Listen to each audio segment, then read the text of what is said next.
Yini inkinga? INingizimu Afrika ikhiqiza iningi legolide, iplatinum namadayimane omhlaba wonke, kodwa asinawo umkhakha wemigexo.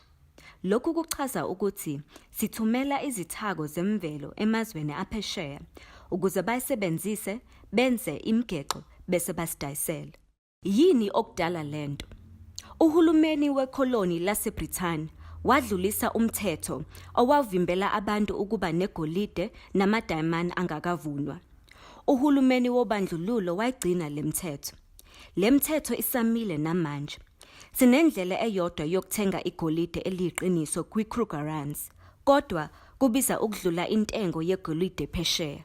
Yindaba lento iyinkinga. Sinabasebenzi abanamakhono aphezulu ezweni lonke, abenza imigexo yobundabuko, ngocingo nobuhlalo. Ukube bebekwazi ukuthola igolide namadayimane, ngabe basebenzisa amakhono abo ukukhiqiza imiklamo yase-Afrika bawadayise phesheya. Kumele kube njani. Amazwe afana ne-India ne-China banemikhakha yemigexo ephumelelayo ngoba ayikho imithetho evimba abantu ukuba negolide namadayimane angakavunwa. Kwezinye izindawo eChina noma e-UAE, abantu bayakwazi ukuthenga igolide emshini odayisayo. Yini isiphakamiso sethu? Susa imithetho evimba abantu ukuba nezithako zemvelo namadayimane. Ukwakhiwa komzimba owokuqapha imigomo okhokhelwa nowelulwa umkhakha wemayini. Lo mzimba uzobheka ukuthi imigexo yobundabuko edayiswayo lufinyelela kwizinga laphesheya.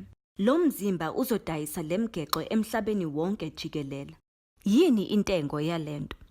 Igolide lisinika okwekhulu elingu-20 lwemali yezimpahla ezithunyelwa phesheya.